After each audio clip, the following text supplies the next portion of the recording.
are favored to win versus the Patriots this weekend. Should Stephen A. be nervous about his Cowboys against Bill Belichick? Absolutely. Southern Stephen A. should be shaking in his boots. I don't know what type of boots you wear when you make that Cowboy much money, boots. but he should be shaking in them.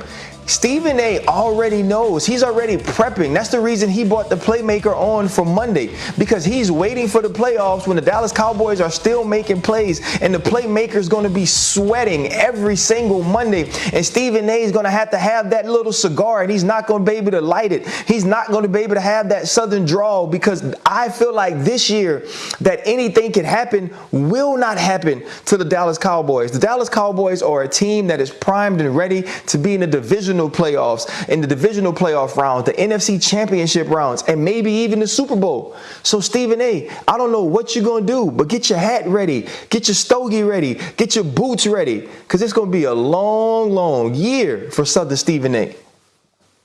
Dallas Cowboys ain't going to no damn Super Bowl. And you ain't going to sit up there on national television and say that they will. But I will tell you this. I reckon you have a point, buddy. I reckon you have a point. I gotta admit, buddy, those Dallas Cowboys look a little bit impressive right now. Got me a little bit nervous, but I don't expect it to last. They will fall when it's time. I'm not gonna worry about it just yet, but I am getting a little bit nervous. I'll admit that.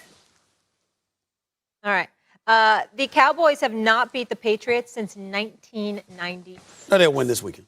All right.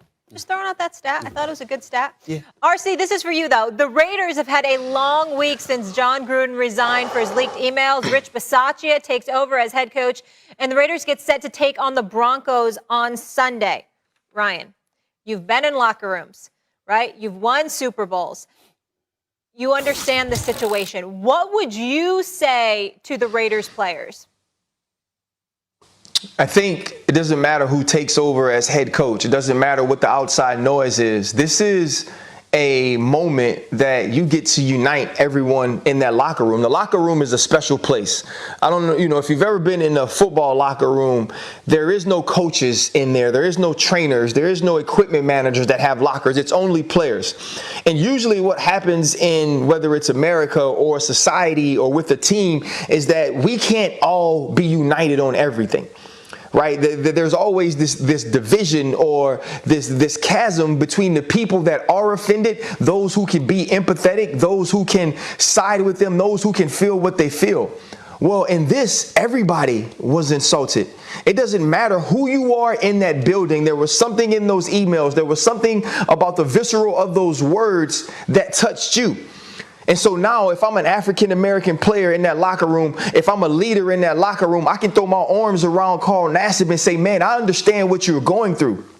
What you are going through, my people, myself, we have heard those insults. We have heard those slurs, and we are here with you. It doesn't matter what the executives say. It doesn't matter what the head coach says. This is about us.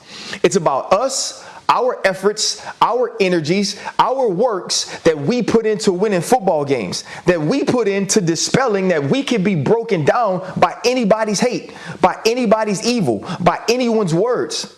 Because see, what this did was this allowed the world to see that people like this still exist. This allowed the world to see that football and winning isn't the great equalizer, because it's not.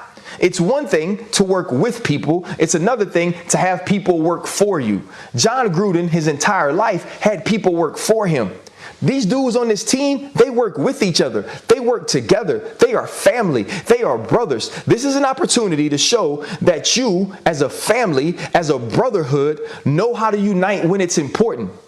That for the cheerleaders who were insulted, that for the marketing directors who were insulted, that for anybody in the LGBTQ community that was insulted, that we know how to fix this. We fix this by coming together. We fix this by having one another's backs. And the way you show that in football is by winning. The way you show that in football is by your energy, by your hustle, by your commitment. So what I'm telling my teammates is we're going to commit to one another. Right? We're going to put our efforts into one another. We're going to support one another. And on Sundays, when the football is kicked off, we're going to ride for one another. Because when one brother makes a play, we all make a play. And that's what the Las Vegas Raiders are now. Ryan, I don't disagree with anything that you that you just said. I agree with you 1,000%. But I want to also take it to another level from a macro perspective, just about what we had to endure with the whole Jon Gruden situation this week. And I saw Randy Moss on NFL Countdown Sunday, damn near reduced to tears because of not just what Jon Gruden did, but how exhausted folks are from having to deal with the stuff that we had to deal with.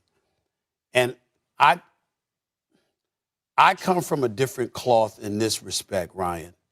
I totally agree and get where Randy Moss rather is coming from, just like I got where you're coming from, because it does get tiring, it does get exhausting or whatever. Then I remind ourselves, and I can't speak to members of the gay community. They can speak for themselves because they know what they endure.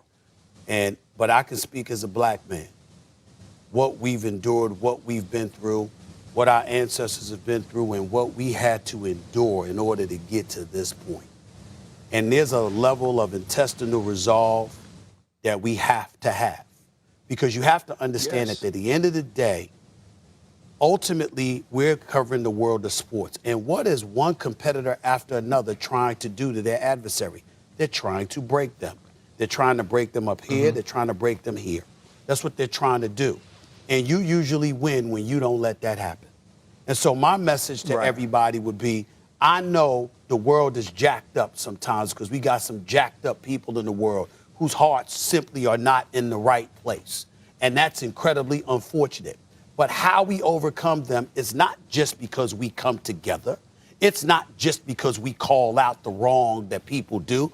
It's because we've got a level of intestinal resolve that it reminds them, you will not break me. You will not break Ryan. You will not break Randy Moss. You will not break any of us. We're going to keep on coming, no matter what. Because at the end of the day, when your spirit is right and your soul is right and is buffered by a level of intestinal fortitude that shows you can't be broken, guess who gets exhausted? They will. They will. And if you call NASA or anybody else, you're one of those female officials that Jon Gruden was alluding to or whatever, women have been through an awful lot too. You know this, okay? Don't let them break you. Strengthen yourself, your inner intestinal resolve, and you know what? You march forward and you mow them down. That's what you do. No matter how they try to come at you, that's what you do. You keep on moving forward. You make them retreat. And that's what we're really talking about here. And I just want to make sure everybody doesn't forget that. Absolutely. So strong, Stephen A. So strong. When we come back here on First Take, guys, don't miss Stephen A's response to Stephon Marbury. That is next. And don't miss